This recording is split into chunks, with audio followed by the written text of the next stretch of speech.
va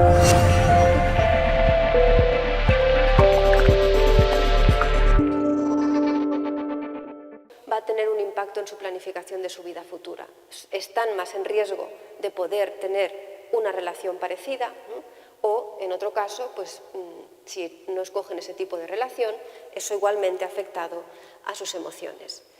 Pero la buena noticia es que la atracción y el deseo es social, no es una cosa que sea innata, no es una cosa que sea un rayo, como explicaba Jesús Gómez, y eso se aprende en la experiencia y por lo tanto se puede cambiar. Pero incluso el recuerdo de esas experiencias también se puede cambiar. De entre los diferentes tipos de memoria humana, la autobiográfica es reconstructiva. La persona puede revisarla y transformarla. Esto es la idea de plasticidad cerebral, de nuevo. Inspirándonos en esa idea de Kandel de plasticidad cerebral, diseñamos esta intervención con 63 chicas universitarias, jóvenes, con una media de edad de 20 años, como veis ahí, grupo experimental, grupo control. Les dimos la definición de relación afectivo-sexual violenta con los criterios de la comunidad científica y tenían que autoidentificarse. Con que hubiesen cumplido uno de ellos, ya formaban parte de la muestra, ¿vale? Y podía haber sido una relación esporádica o estable. Ya os digo que la mayoría de ese número eran relaciones afectivo-sexuales esporádicas, las que habían sido violentas. ¿Qué hicieron en la condición experimental? Simplemente escribieron el recuerdo de la memoria, el recuerdo de la relación violenta, lo escribieron en el ordenador y rellenaron un cuestionario sobre emociones asociadas a ese recuerdo.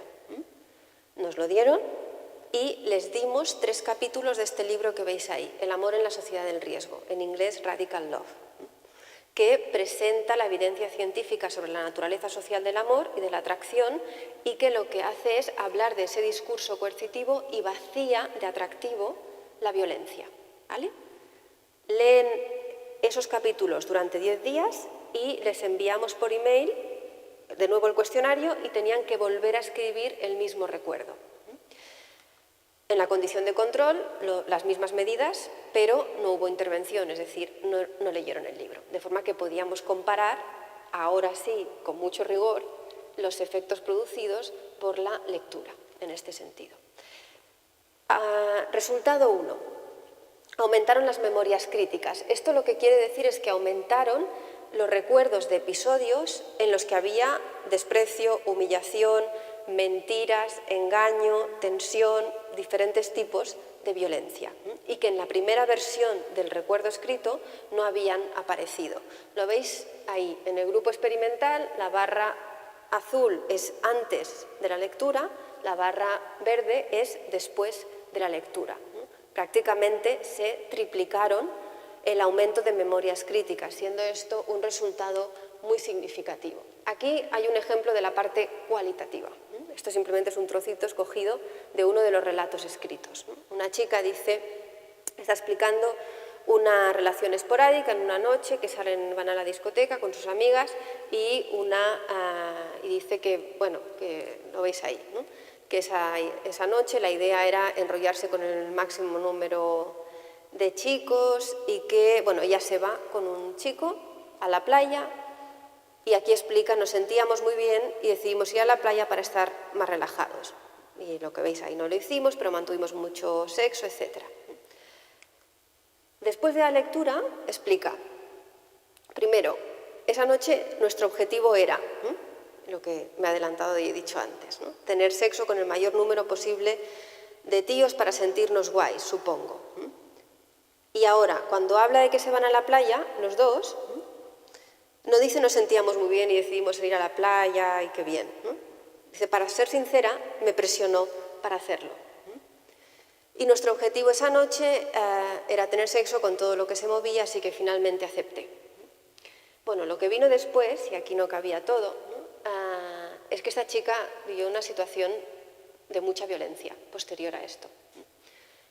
Y después este chico le insistía en quedar.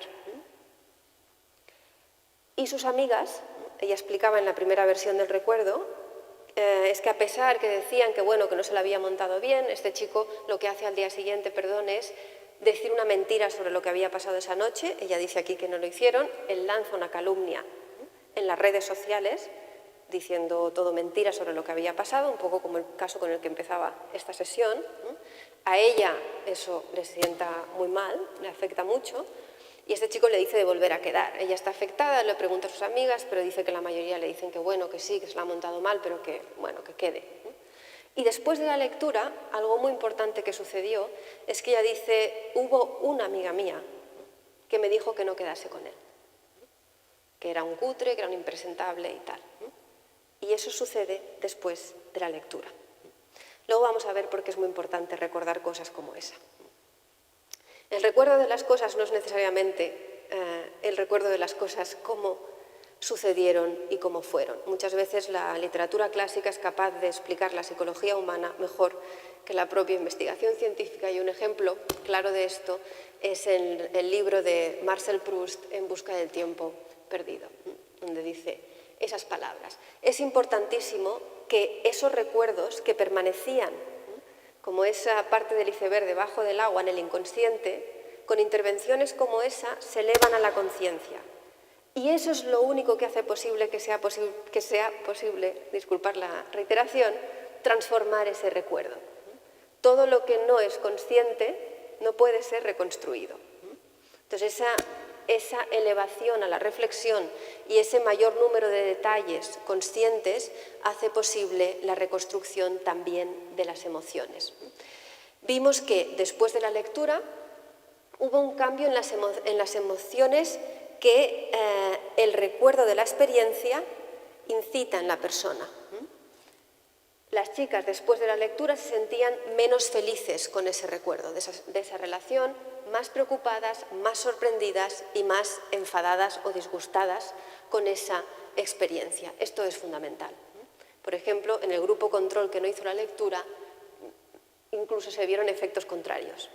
O sea que solo recordar algo, si no hay ninguna intervención, incluso puede reiterar las emociones que tú sentías previamente, que puede que sean negativas para ti, como esto demuestra. Incluso muchas participantes, lo que sucedió, y no nos lo esperábamos, pero nos lo explicaron, es que cuando leían el libro, les grababan audios por el WhatsApp en sus grupos de amigas, contándoles, diciéndoles tal cual párrafos o frases del libro, y les decían, como veis ahí, ¿no? Esto, escucharlo, léelo, porque también te ha pasado a ti y esto no puede ser. Tenemos que acabar con esto que estamos haciendo, esto nos va fatal, ¿no? Y lo compartían con su grupo de amigas, e incluso luego explicaba aquí esta chica que les invitaba a su casa que vinieran para discutir sobre eso, un poco extendiendo la solidaridad, ¿no? a su grupo de iguales. La neurociencia ya ha demostrado que el diálogo y la reflexión, especialmente cuando sucede con personas con las que tienes confianza, tiene un impacto claro en cambios en el cerebro, en su estructura y en su función, y que eso es beneficioso para el comportamiento social y emocional. Este es Richard Davidson de la Universidad de Wisconsin, a quien tuve suerte de escuchar cuando estudié mi doctorado allí, y que es una figura mundial, un líder mundial en neurociencia afectiva y en plasticidad en la actualidad.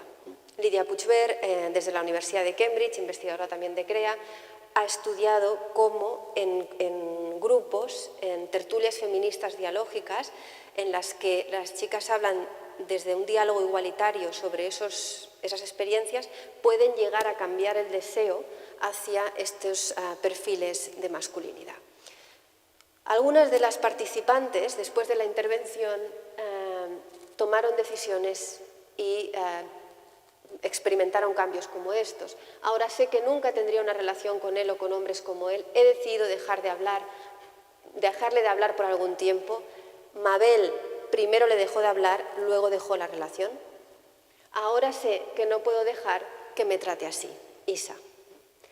Eso es transformación en sus propias vidas. Han sido capaces, porque libremente lo han escogido, de transformar su recuerdo autobiográfico y las emociones que ese recuerdo les supone, y con ello cambiar sus planes de futuro. Su imaginación sobre sus relaciones futuras han cambiado como resultado de la transformación de esos recuerdos. Esto es fundamental porque no es que las mujeres jóvenes o las mujeres que tengan ese tipo de relaciones con masculinidades de tipo violento, no es que no sean conscientes, no es que se dejen llevar por los impulsos, es que se están dejando de llevar por el sistema, por el discurso coercitivo, que en lugar de decidir ellas, está decidiendo el discurso coercitivo por ellas. ¿Me explico? No es que no sea consciente, es muy consciente. Lo que pasa es que no eres tú quien decide. Está decidiendo eso en lo que te ha socializado, ¿no? Que te ha creado unas conexiones que te llevan a que sea más fácil que entres a eso. Lo que deciden estas chicas es ser agentes de su propia vida. Y una vez elevan a la conciencia sus recuerdos, deciden, no, aquí quien decide las relaciones que tengo soy yo. Y por todas estas razones, incluso llegan a cambiar el perfil de personas que les atraen, ¿no? Y todo eso ya lo estamos investigando también a nivel de cambio en las conexiones sinápticas. Eso es libertad. Eso es el ejercicio de la libertad humana. Es que a través de la conciencia podemos escoger libremente qué experiencias, qué personas, qué relaciones tener, ¿no? Y escoger aquellas que no solo nos van a dar mejor salud, ¿no? Sino también más sentido en la vida, más felicidad, más satisfacción de todo tipo. Ya está demostrado, y ahora pasamos a la parte positiva, ¿no? Que cuando se toman esas decisiones la vida mejora.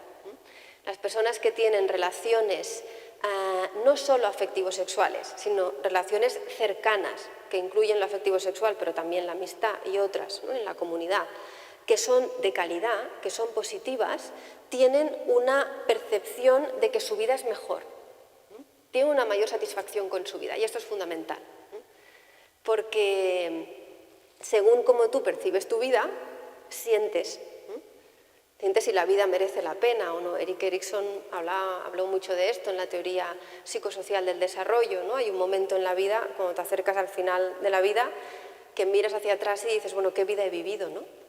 ¿Esta vida ha tenido sentido? ¿Lo que he hecho, las relaciones que he tenido o no? Si sientes que ha tenido sentido, pues hay un sentimiento de integración que él dice. Si sientes que no ha tenido sentido, sientes desesperanza. Y eso tiene unas repercusiones muy negativas en la salud mental de la persona cuando avanza la vida. Esto es fundamental. Mejores relaciones, mejor salud, ya está demostrado. Las personas que tienen relaciones más felices y más ajustadas tienen mejores perfiles biológicos en términos de salud. Tienen una presión arterial ambulatoria más baja, un mejor funcionamiento del sistema inmunológico, amortiguan mejor los efectos negativos del estrés, cicatrizan más rápido las heridas. Y en los casos de parejas en las que una de las personas sufre dolor, estar en una relación positiva y de calidad atenúa las respuestas al dolor. Incluso se ha visto, esta investigación publicada en PLOS es súper interesante, ¿no? Cómo en situación de hospitalización, cuando una persona se comparó la anestesia con ver fotografías de personas con las que tienes alguna relación y que te despiertan una emoción positiva y un sentimiento positivo. Y si eso sucede, la persona tenía una menor sensación de dolor, comparable a la anestesia. Y eso ya ha sido experimentado en situaciones de hospitalización. Bien, lo que eso nos quiere decir es, y nos lleva a la evidencia 2, es que no existe oposición entre hemisferios cerebrales, entre hemisferio cerebral derecho y hemisferio cerebral izquierdo. ¿Cuál es el error de esto? Considerar que hay facultades humanas que se ubican en el hemisferio derecho y que hay facultades humanas que se ubican en el hemisferio izquierdo y que funcionan por separado, incluso diciendo que funcionan de forma opuesta. Eso es un neuromito, no tiene ninguna base científica en neurociencia. ¿Después? ¿Sí? Porque voy a por más. Y es fundamental acabar con eso. Está publicado en muchísimas revistas top del mundo. Una es Nature, pero hay muchísimas más, ¿no? Y habréis visto un montón de imágenes como esas que veis ahí. Bien, pues eso no tiene base científica, no hay un hemisferio derecho que se encarga de lo emocional, de lo social, de lo artístico, y un hemisferio izquierdo que se encarga de lo racional, de lo académico, de lo lógico, de lo matemático y demás. No existe esa separación en el funcionamiento cerebral humano. Hay una interconexión continua entre diferentes áreas del cerebro cuando hacemos cualquier tipo de actividad. Es un neuromito que, a pesar de que en los últimos años se extiende la evidencia, cuesta muchísimo cambiar esa idea, pero entre otras razones, por cosas como las que explicaba al principio de esta charla, sobre los dos enfoques dominantes de neurociencia y educación en España. ¿De dónde viene ese neuromito? Hubo una investigación a mediados de los 60 sobre personas con epilepsia muy grave, para quienes, con el objetivo de reducir los episodios que les supone que sus experiencias de vida y sus aprendizajes han sido diferentes, y entonces las conexiones creadas son diferentes en cada individuo. Eso es plasticidad cerebral. Voy a bajarlo al nivel de intervención y de investigación en intervenciones que funcionan. Y voy a remitirme a una investigación que ha sido publicada recientemente en una revista que es de las más punteras en el mundo en psicología, Frontiers in Psychology, y de una investigación que llevamos a cabo en colaboración con una investigadora de la Universidad del País Vasco, Leire Ugalde, colaboración de la Universidad de Cambridge, Lidia Puigvert, y otra compañera de CREA, Emilia Aiello. Bien, ¿qué vimos en esta investigación? Exploramos las memorias autobiográficas, que, para decirlo rápido, son las memorias sobre los recuerdos sobre nuestra vida personal. No es recuerdos sobre las tablas de multiplicar, no, son los recuerdos de tu propia vida. Eso se llama memoria autobiográfica. Tiene muchísimo impacto, como podéis imaginar, en la salud mental de una persona y en la psicología de una persona, cómo va construyendo sus propios recuerdos autobiográficos a lo largo de la vida. Nos preguntamos qué ocurre cuando esas memorias son de episodios de relaciones afectivo-sexuales en las que ha habido humillación, desprecio, tensión, diferentes tipos de maltrato, psicológico, físico, sexual, etc. Y que eso ocurre en relaciones afectivo-sexuales, sean estables o esporádicas.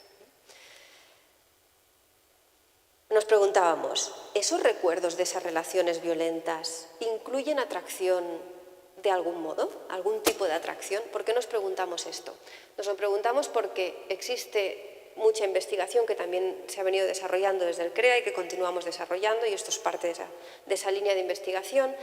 Existe un discurso coercitivo, social, dominante, en el que los perfiles de masculinidad con conducta violenta o con actitudes violentas se presentan como más excitantes, más deseables, más atractivos.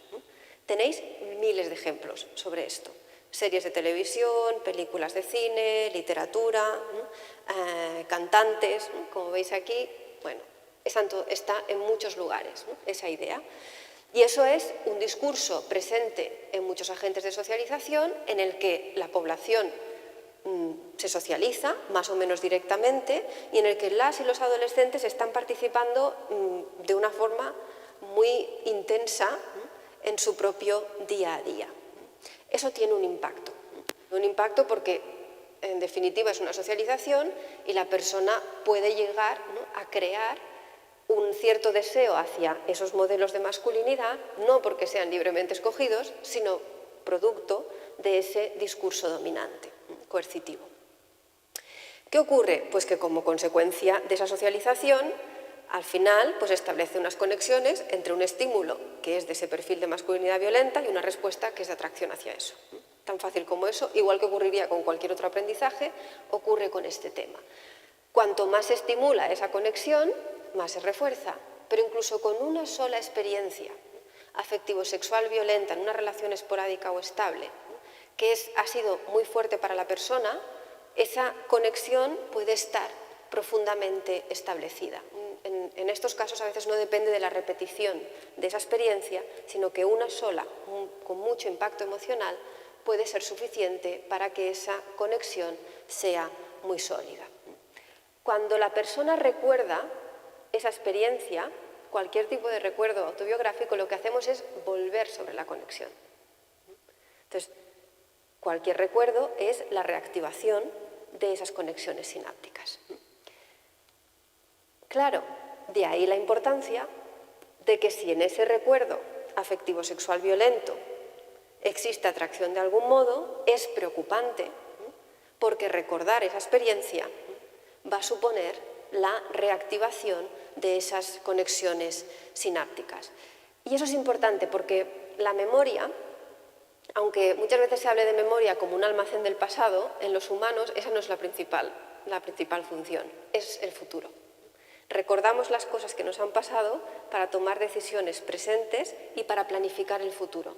Y en función de cómo recuerdas tu vida y tus relaciones, piensas sobre tu futuro. Tienes unos sueños, tienes otros, los has olvidado, los vas cambiando, y eso tiene mucho que ver con ese tipo de recuerdos. Si esas chicas recuerdan con cierto grado de atracción esa persona que ha tenido una conducta violenta con ellas, eso va a tener un impacto en su planificación de su vida futura.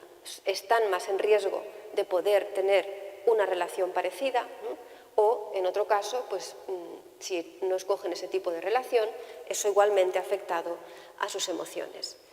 Pero la buena noticia es que la atracción y el deseo es social, no es una cosa que sea innata, no es una cosa que sea un rayo, como explicaba Jesús Gómez, y eso se aprende en la experiencia y por lo tanto se puede cambiar.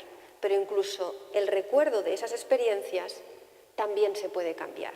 De entre los diferentes tipos de memoria humana, la autobiográfica es reconstructiva. La persona puede revisarla y transformarla. Esto es la idea de plasticidad cerebral, de nuevo. Inspirándonos en esa idea de Kandel de plasticidad cerebral, diseñamos esta intervención con 63 chicas universitarias, jóvenes, con una media de edad de 20 años, como veis ahí, grupo experimental, grupo control. Les dimos la definición de relación afectivo-sexual violenta con los criterios de la comunidad científica y tenían que autoidentificarse. Con que hubiesen cumplido uno de ellos, ya formaban parte de la muestra, ¿vale? Y podía haber sido una relación esporádica o estable. Ya os digo que la mayoría de ese número eran relaciones afectivo-sexuales esporádicas, las que habían sido violentas. ¿Qué hicieron en la condición experimental? Simplemente escribieron el recuerdo de la memoria, el recuerdo de la relación violenta, lo escribieron en el ordenador, y rellenaron un cuestionario sobre emociones asociadas a ese recuerdo. Nos lo dieron y les dimos 3 capítulos de este libro que veis ahí, El amor en la sociedad del riesgo, en inglés Radical Love, que presenta la evidencia científica sobre la naturaleza social del amor y de la atracción y que lo que hace es hablar de ese discurso coercitivo y vacía de atractivo la violencia, ¿vale? Leen esos capítulos durante 10 días y les enviamos por email de nuevo el cuestionario y tenían que volver a escribir el mismo recuerdo. En la condición de control, las mismas medidas, pero no hubo intervención, es decir, no leyeron el libro. De forma que podíamos comparar, ahora sí, con mucho rigor, los efectos producidos por la lectura, en este sentido. Resultado 1. Aumentaron las memorias críticas. Esto lo que quiere decir es que aumentaron los recuerdos de episodios en los que había desprecio, humillación, mentiras, engaño, tensión, diferentes tipos de violencia, y que en la primera versión del recuerdo escrito no habían aparecido. Lo veis ahí, en el grupo experimental, la barra azul es antes de la lectura, la barra verde es después de la lectura. Prácticamente se triplicaron el aumento de memorias críticas, siendo esto un resultado muy significativo. Aquí hay un ejemplo de la parte cualitativa. Esto simplemente es un trocito escogido de uno de los relatos escritos. Una chica dice, está explicando una relación esporádica en una noche que van a la discoteca con sus amigas y dice que, bueno, que lo veis ahí, ¿no? Que esa noche la idea era enrollarse con el máximo número de chicos y que, bueno, ella se va con un chico a la playa y aquí explica, nos sentíamos muy bien y decidimos ir a la playa para estar más relajados. Y lo que veis ahí no lo hicimos, pero mantuvimos mucho sexo, etc. Después de la lectura, explica, primero, esa noche nuestro objetivo era, lo que me he adelantado y he dicho antes, ¿no? Tener sexo con el mayor número posible de tíos para sentirnos guays, supongo. Y ahora, cuando habla de que se van a la playa, los dos, no dice nos sentíamos muy bien y decidimos ir a la playa y qué bien. Dice, para ser sincera, me presionó para hacerlo. Y nuestro objetivo esa noche era tener sexo con todo lo que se movía, así que finalmente acepté. Bueno, lo que vino después, y aquí no cabía todo, es que esta chica vivió una situación de mucha violencia posterior a esto. Y después este chico le insistía en quedar. Y sus amigas, ella explicaba en la primera versión del recuerdo, es que a pesar que decían que bueno, que no se la había montado bien, este chico lo que hace al día siguiente, es decir una mentira sobre lo que había pasado esa noche. Ella dice aquí que no lo hicieron, él lanza una calumnia en las redes sociales diciendo todo mentira sobre lo que había pasado, un poco como el caso con el que empezaba esta sesión. A ella eso le sienta muy mal, le afecta mucho, y este chico le dice de volver a quedar. Ella está afectada, le pregunta a sus amigas, pero dice que la mayoría le dicen que bueno, que sí, que se la ha montado mal, pero que bueno, que quede. Y después de la lectura, algo muy importante que sucedió es que ella dice, hubo una amiga mía que me dijo que no quedase con él, que era un cutre, que era un impresentable y tal. Y eso sucede después de la lectura. Luego vamos a ver por qué es muy importante recordar cosas como esa. El recuerdo de las cosas no es necesariamente el recuerdo de las cosas como sucedieron y cómo fueron. Muchas veces la literatura clásica es capaz de explicar la psicología humana mejor que la propia investigación científica, y un ejemplo claro de esto es el libro de Marcel Proust, En busca del tiempo perdido, donde dice esas palabras. Es importantísimo que esos recuerdos que permanecían como esa parte del iceberg debajo del agua en el inconsciente, con intervenciones como esa se elevan a la conciencia. Y eso es lo único que hace posible que sea posible, disculpar la reiteración, transformar ese recuerdo. Todo lo que no es consciente no puede ser reconstruido. Entonces esa elevación a la reflexión y ese mayor número de detalles conscientes hace posible la reconstrucción también de las emociones. Vimos que después de la lectura hubo un cambio en las emociones que el recuerdo de la experiencia incita en la persona. Las chicas después de la lectura se sentían menos felices con ese recuerdo de esa relación, más preocupadas, más sorprendidas y más enfadadas o disgustadas con esa experiencia. Esto es fundamental. Por ejemplo, en el grupo control que no hizo la lectura, incluso se vieron efectos contrarios. O sea que solo recordar algo, si no hay ninguna intervención, incluso puede reiterar las emociones que tú sentías previamente y que puede que sean negativas para ti, como esto demuestra. Incluso muchas participantes, lo que sucedió, y no nos lo esperábamos, pero nos lo explicaron, es que cuando leían el libro, les grababan audios por el WhatsApp en sus grupos de amigas, contándoles, diciéndoles tal cual párrafos o frases del libro, y les decían, como veis ahí, ¿no? Esto, escucharlo, léelo, porque también te ha pasado a ti y esto no puede ser. Tenemos que acabar con esto que estamos haciendo, esto nos va fatal, ¿no?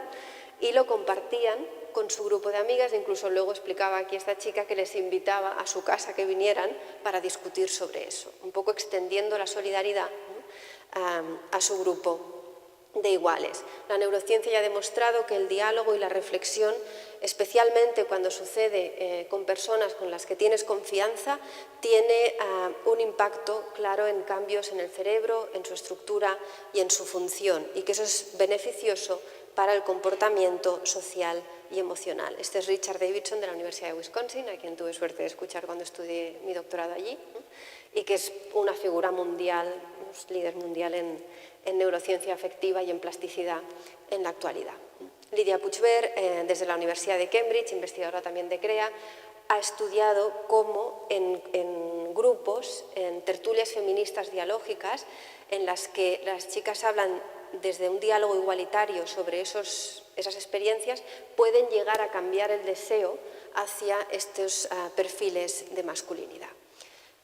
Algunas de las participantes, después de la intervención, tomaron decisiones y experimentaron cambios como estos. Ahora sé que nunca tendría una relación con él o con hombres como él. He decidido dejarle de hablar por algún tiempo. Mabel primero le dejó de hablar, luego dejó la relación. Ahora sé que no puedo dejar que me trate así, Isa. Eso es transformación en sus propias vidas. Han sido capaces, porque libremente lo han escogido, de transformar su recuerdo autobiográfico y las emociones que ese recuerdo les supone y con ello cambiar sus planes de futuro, su imaginación sobre sus relaciones futuras han cambiado como resultado de la transformación de esos recuerdos. Esto es fundamental porque no es que las mujeres jóvenes o las mujeres que tengan ese tipo de relaciones con masculinidades de tipo violento, no es que no sean conscientes, no es que se dejen llevar por los impulsos, es que se están dejando de llevar por el sistema, por el discurso coercitivo, que en lugar de decidir ellas, está decidiendo el discurso coercitivo por ellas. ¿Me explico? No es que no sea consciente, es muy consciente. Lo que pasa es que no eres tú quien decide. Está decidiendo eso en lo que te ha socializado, ¿no? Que te ha creado unas conexiones que te llevan a que sea más fácil que entres a eso. Lo que deciden estas chicas es ser agentes de su propia vida. Y una vez elevan a la conciencia sus recuerdos, deciden, no, aquí quien decide las relaciones que tengo soy yo. Y por todas estas razones, incluso llegan a cambiar el perfil de personas que les atraen, ¿no? Y todo eso ya lo estamos investigando también a nivel de cambio en las conexiones sinápticas. Eso es libertad. Eso es el ejercicio de la libertad humana. Es que a través de la conciencia podemos escoger libremente qué experiencias, qué personas, qué relaciones tener, ¿no? Y escoger aquellas que no solo nos van a dar mejor salud, ¿no? Sino también más sentido en la vida, más felicidad, más satisfacción de todo tipo. Ya está demostrado, y ahora pasamos a la parte positiva, ¿no? Que cuando se toman esas decisiones la vida mejora.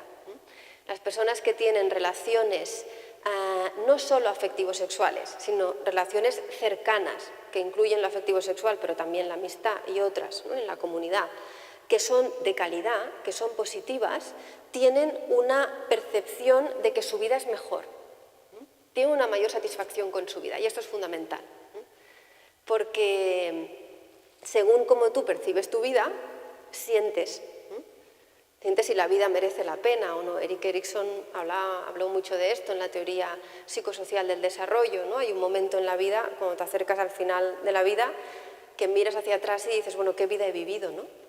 ¿Esta vida ha tenido sentido? ¿Lo que he hecho, las relaciones que he tenido o no? Si sientes que ha tenido sentido, pues hay un sentimiento de integración que él dice. Si sientes que no ha tenido sentido, sientes desesperanza. Y eso tiene unas repercusiones muy negativas en la salud mental de la persona cuando avanza la vida. Esto es fundamental. Mejores relaciones, mejor salud, ya está demostrado. Las personas que tienen relaciones más felices y más ajustadas tienen mejores perfiles biológicos en términos de salud. Tienen una presión arterial ambulatoria más baja, un mejor funcionamiento del sistema inmunológico, amortiguan mejor los efectos negativos del estrés, cicatrizan más rápido las heridas.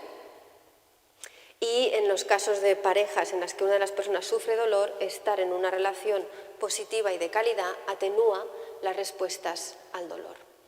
Incluso se ha visto, esta investigación publicada en PLOS es súper interesante, ¿no? Cómo en situación de hospitalización, cuando una persona se comparó la anestesia con ver fotografías de personas con las que tienes alguna relación y que te despiertan una emoción positiva y un sentimiento positivo.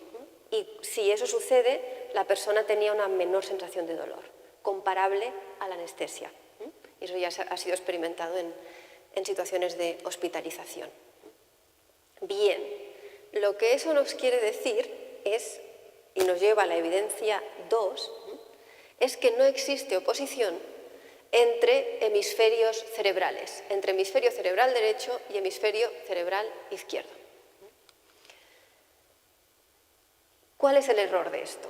considerar que hay facultades humanas que se ubican en el hemisferio derecho y que hay facultades humanas que se ubican en el hemisferio izquierdo y que funcionan por separado, incluso diciendo que funcionan de forma opuesta. Eso es un neuromito, no tiene ninguna base científica en neurociencia. Después, ¿sí? Porque voy a por más. Y es fundamental acabar con eso. Está publicado en muchísimas revistas top del mundo. Una es Nature, pero hay muchísimas más, ¿no? Y habréis visto un montón de imágenes como esas que veis ahí. Bien, pues eso no tiene base científica, no hay un hemisferio derecho que se encarga de lo emocional, de lo social, de lo artístico, y un hemisferio izquierdo que se encarga de lo racional, de lo académico, de lo lógico, de lo matemático y demás. No existe esa separación en el funcionamiento cerebral humano. Hay una interconexión continua entre diferentes áreas del cerebro cuando hacemos cualquier tipo de actividad.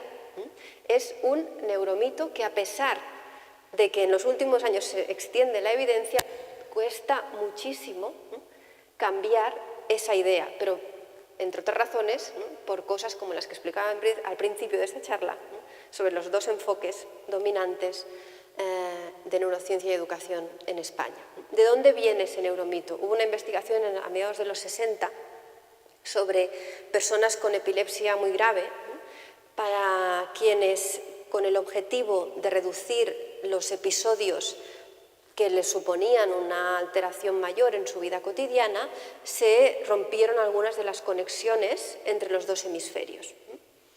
Eran personas con crisis epilépticas muy graves, ¿vale?, para que situemos el tipo de pacientes y de muestra que es, ¿no?, y que tuvieron esa operación, que hubo ese romper conexiones neuronales entre los dos hemisferios. Y se vio que cuando eso sucedía había una especialización, en algunos casos, de las funciones que llevaban a cabo el hemisferio derecho o el hemisferio izquierdo. Pero repito, el tipo de muestra que era y de pacientes que eran. Sin embargo, esa idea ha ido evolucionando hacia el neuromito que comentaba, y como Kandel nos dice, página 17, sabemos, ¿no?, a pesar de cómo ha costado y toda la investigación que ha habido que hacer para demostrarlo, que todas las habilidades cognitivas resultan de la interacción de mecanismos, ¿no?, diferentes, de procesamiento diferentes, distribuidos en regiones muy diferentes del cerebro. No están concentradas en un hemisferio o en otro. En azul continúa, página 17. La percepción, el movimiento, el lenguaje, el pensamiento, la memoria, son todos posibles por la interconexión de procesamientos en serie y en paralelo de regiones diferentes del cerebro. Dicho de otro modo también, los diferentes sistemas cerebrales, el que sería el sistema límbico, el sistema más de encéfalo y las áreas neocorticales, lo que sería más lo vinculado a reacciones más inconscientes, a procesamientos emocionales y al pensamiento, están en continua interacción todo el tiempo. Es decir, las emociones y los sentimientos, el pensamiento y el cuerpo están en relaciones bidireccionales. Cuando una persona está escuchando las cantatas de Bach, ¿no?, o está en un teatro viendo la Giselle en ballet, no se le activa solo el hemisferio derecho. Se están activando regiones muy diferentes de su cerebro para procesar el lenguaje, por el significado cultural, porque está activando recuerdos de su propia vida que le hacen pensar lo que está viendo. Hay regiones muy diversas que se conectan entre sí para procesar la información y para tomar decisiones conductuales y también emocionales en la propia persona. Las investigaciones más claras sobre este tema, la evidencia más contundente, es en los casos, por ejemplo, donde ha habido algún traumatismo craneoencefálico, que incluso el cerebro, cuando queda una zona dañada y la persona parece que ha perdido una función del habla o motora, incluso a veces el propio cerebro se reorganiza las conexiones sinápticas para salvar esa función. A lo mejor no la recupera al 100%, pero es capaz de cierto nivel de habla o de cierto nivel motor gracias a la propia reorganización de conexiones neuronales, lo cual es la evidencia más fuerte de que no es cierto, ¿no?, de que determinadas funciones psicológicas se ubiquen en ciertas regiones del cerebro. Es más complicado.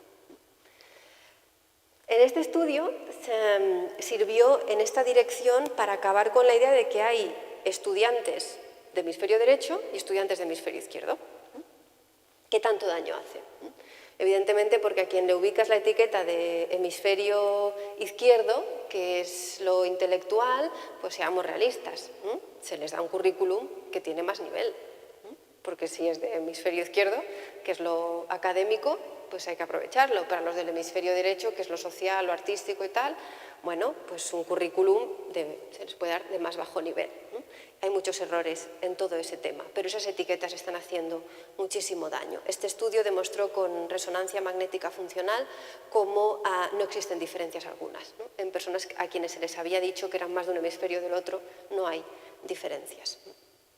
Esto nos lleva a otra evidencia, que ya veis que todo va ligado con lo anterior, y es que si esto, como dice la evidencia, esto es así, es necesario integrar la educación emocional y de los sentimientos con el aprendizaje instrumental. No tiene sentido separar esas cosas porque en el funcionamiento humano diario no están separadas. No procesamos lo académico por un lado y los sentimientos y las emociones por otro. Está todo integrado en nuestras experiencias cotidianas. Esa idea entonces de que hay que hacer talleres separados de educación emocional y dedicar tiempo exclusivo para la educación emocional no encuentra apoyo en la evidencia. No podemos sostenerlo con la evidencia científica porque el cerebro humano no funciona de esa forma. Tenemos que trabajarlo y lo que las investigaciones científicas demuestran es que las escuelas que tienen mejor rendimiento también en emociones y sentimientos son aquellas que han integrado el trabajo de esas emociones y sentimientos en su actividad académica, intelectual, cotidiana en el propio centro educativo. Eso es de lo que hay evidencias de éxito y no de lo otro. ¿Qué está publicado en las mejores revistas científicas en este tema? Dos ejemplos concretos, de los cuales voy a poner ahora algunos, voy a dar algunos detalles más.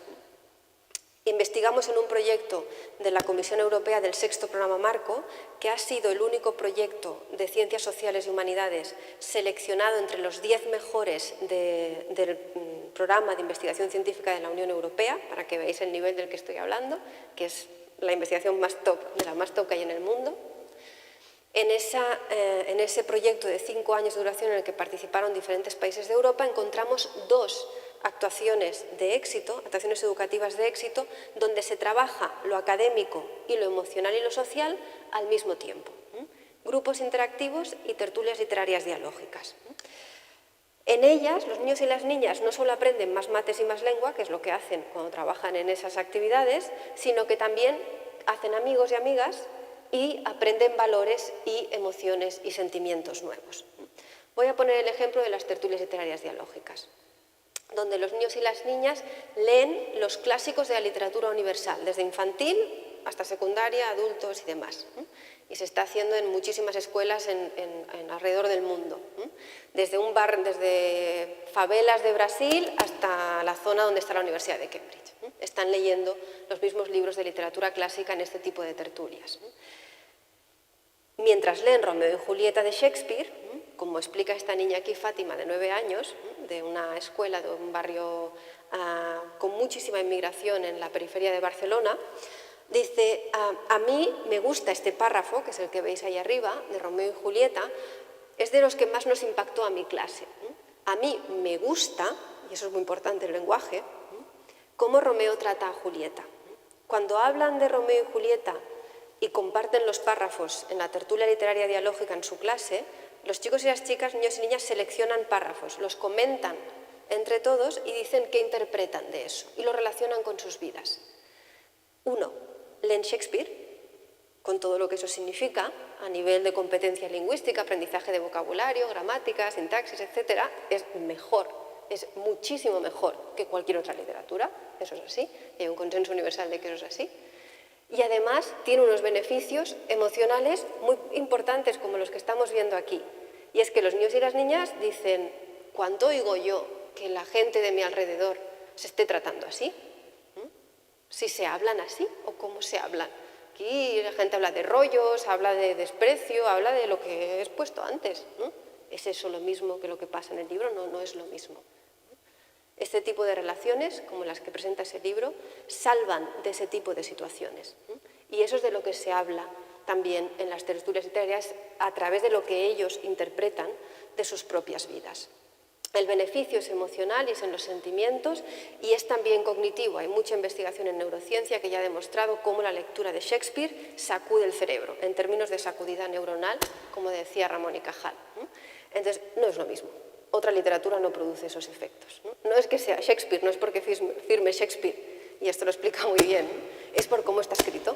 Es el lenguaje que utiliza, las estructuras gramaticales, la sintaxis, etc. Y eso tiene unos efectos en el funcionamiento cerebral que no tiene otra literatura. Otra investigación publicada en Science explica cómo las personas que leen literatura clásica universal tienen más desarrollada la teoría de la mente, que es la capacidad de entender los estados mentales y emocionales de otras personas, de ponerte en el lugar de otra persona y empatizar con ella. Lógico, ¿no? Si te vas a ir a revisar literatura clásica universal, ¿de qué habla? De las principales motivaciones humanas, de los principales sentimientos, de los principales problemas humanos. Y esos principales problemas no cambian a lo largo del tiempo, se manifestarán de formas diferentes, pero lo esencial sigue siendo lo mismo. Entonces, hablan de eso. Cuando una persona lee mucha literatura clásica, acaba entendiendo el funcionamiento mental de lo que es la psicología humana a través de los personajes y de sus realidades. Evidencia 4. Hay ya mucha investigación científica acumulada sobre un sentimiento en concreto, propiamente humano, que es la amistad, no solo como relación, un tipo de relación social, sino el sentimiento de amistad. Es mucha la evidencia acumulada sobre los beneficios de la amistad para el desarrollo y lo profundamente transformador que es. Vygotsky ya decía, en la teoría sociocultural, que solos y solas no podemos. Necesitamos a otras personas para llegar más lejos. Eso es lo que decía cuando hablaba de la zona de desarrollo próximo, el nivel de desarrollo potencial, ¿no? Es que necesitamos de otros, de la comunidad, adultos, otros más capaces, etcétera, para llevarnos a lugares más elevados en el pensamiento. ¿Sí? Es la misma idea aplica a lo emocional y a los sentimientos. Se ha demostrado que la amistad protege del acoso. Esta es una investigación publicada en este libro que también es muy interesante por si queréis leer sobre el tema, con niños de 10 años, de muy diferentes escuelas en Estados Unidos. Y cómo aquellos que tenían aunque tengan solo un mejor amigo o amiga en la escuela, tenían menos probabilidad de ser acosados, tenían más protección. E incluso estudiando los casos de niños con un mejor amigo más protegidos, se estudia la calidad de esas amistades. Cuanto mejor es esa amistad, de más calidad es, mayor protección para la persona, porque ese mejor amigo se va a posicionar siempre de tu lado y en ayudarte delante de cualquier tipo de situación violenta. Neurociencia en la adolescencia, neurociencia afectiva, también se ha demostrado. En función de la calidad de los amigos y amigas que tienes en la adolescencia, tu cerebro se modula de una u otra forma, de modo que te atrae más o menos el riesgo. Entonces se modula el sistema neural de recompensa, que es un sistema que tiene nuestro propio cerebro para activarse de forma que sientas más o menos atracción o más o menos rechazo ante conductas de riesgo. ¿Vale? Entonces se vieron que en jóvenes que tenían grupos de iguales superficiales e instrumentales, su sistema neural de recompensa les hacía que tuvieran más atracción hacia el riesgo. Sin embargo, los que tenían relaciones de calidad, amigos de verdad, sentían de entrada más rechazo a cualquier tipo de esas situaciones y no entraban a esas conductas. Por lo tanto, su vida tiene más probabilidades de ser mejor gracias a haber escogido mejor a sus amigos y a sus amigas. Su cerebro está mejor programado para vivir mejor. Otros estudios dicen, como comentaba este investigador en una entrevista que se le hacía hace poco, que aparecía en Internet, Por eso dice lo que veis ahí, ¿no? Dice, es que una de las cosas más importantes que tienes que hacer en tu vida es elegir bien a las personas de las que te rodeas, ¿no? Sean tus amigos, tu pareja la tengas o no, o tu grupo de iguales con los que sales, con lo que tú decidas, ¿no? Pero escoge bien, porque al final, ya está demostrado, tu cerebro se va a acabar pareciendo al cerebro de la gente con la que te relacionas, ¿no? Porque hay sincronía cerebral. Y eso ya está demostrado. Un poco lo que decía el estudio que comentaba anteriormente, pero que sucede a lo largo de la vida. Eso es plasticidad cerebral, ¿no? En función de las interacciones que tienes, tu cerebro se modula de una forma o de otra. En las tertulias literarias, los niños y las niñas hablan mucho de amistad, ¿no? Porque la amistad es un sentimiento que aparece mucho en la literatura clásica universal. Por ejemplo, cuando leen la Odisea, ¿no? Y en este pasaje, donde ya conocéis el pasaje de las sirenas, ¿no? de la historia de Ulises, de regreso a Ítaca, en el momento en el que escucha el canto de las sirenas, ¿no? Para él es un reto porque el impulso que tiene es de lanzarse al mar, siente atracción hacia ese canto, pero su sueño no es ese, su sueño es regresar a Ítaca con Penélope, ¿no?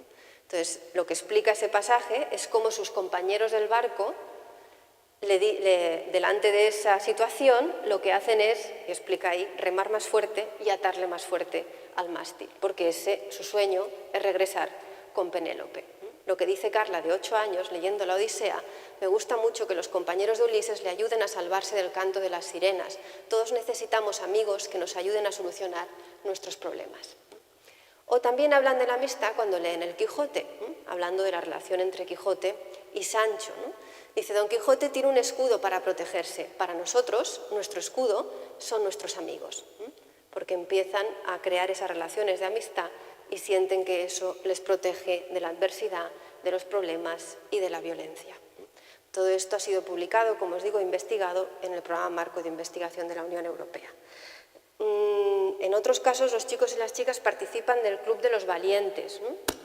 Que es otra intervención en las aulas, en las que se trata de fomentar el posicionamiento, ¿no? De los niños y de las niñas, chicos y chicas, ante situaciones de violencia, ¿no? Y que quien es valiente es quien denuncia una situación y quien se posiciona siempre y sin fisuras al lado de la víctima, ¿no? Y quien es un cobarde es la persona que no actúa de ese modo, ¿no? Entonces, si os interesa, podemos hablarlo más, os puedo enviar más información, pero eso está fomentando actitudes de apoyo y de escudo, ¿no? En el sentido que hablan los niños y las niñas. Esto es fundamental. En una investigación que estamos llevando a cabo, I+D del Ministerio, esta chica, Alicia, de 15 años, tercero de la ESO, explicaba una situación vivida en una noche, un fin de semana, ¿no? Lo que veis ahí. Dice que estaban en un bar, que recibe una llamada de teléfono y de un número desconocido y que rápidamente un amigo de ella la viene a buscar al bar y le dice que una amiga de ellos como veis ahí, había sido víctima de un chico que la había intentado violar, ¿no? Esta estudiante, Alicia, lo que hizo fue rápidamente ir a buscar a su amiga, ayudarla, posicionarse a su lado y tenía muy claro que había que denunciar esa situación, que eso no podía quedar así, porque esa persona podía hacérselo a otra, ¿no? Y eso había que hacerlo público, ¿no? Entonces explica, ¿no? Eso hay que contarlo sí a sí, entonces se lo conté a sus padres y lo denunciamos. Lo que hizo la otra chica, ¿no? Empezó a llorar porque me dijo, nunca una amiga mía había reaccionado así. Gracias a ti estoy viva. Esto es verdad, ¿no? Porque podría no serlo, ¿no? Sabemos que hay casos de chicas jóvenes en situaciones de estas, de fines de semana, de una noche, de un rollo de una noche, una relación esporádica, que ha acabado, y ya tenemos casos, en situaciones de matar a esa joven, ¿no? Y es lo que está relatando esta chica, Alicia, y su amiga. La Asociación Americana de Psicología ya ha anunciado que las relaciones humanas de calidad, de tipo cercano, deberían ser una prioridad de salud pública, por los beneficios que tiene para la salud física y mental de las personas. Es una prioridad que cuidemos el tipo de relaciones que están sucediendo en los centros educativos, porque o bien conducen al deterioro físico y mental que hemos visto, o bien pueden salvarte la vida y mejorar tu vida. Y el mejor estudio que hay de esto es el que se llevó a cabo en la Universidad de Harvard, que todavía sigue en funcionamiento, que es el estudio sobre el desarrollo adulto, que empezó durante la Gran Depresión y que consistió en seguir a estudiantes de Harvard y otros jóvenes de los barrios más pobres de Boston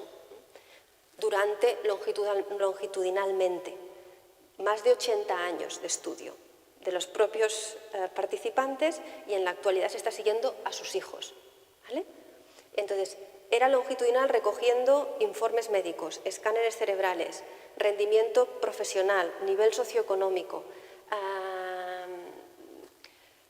relaciones construidas en la comunidad, todo tipo de información, con una fuerza muy grande en los perfiles de salud. Después de hacer todo ese seguimiento durante todos esos años, todos los directores de esta investigación lo que ven claro es que ni la fama, ni el dinero, ni el poder dan mejor vida ni mejor salud.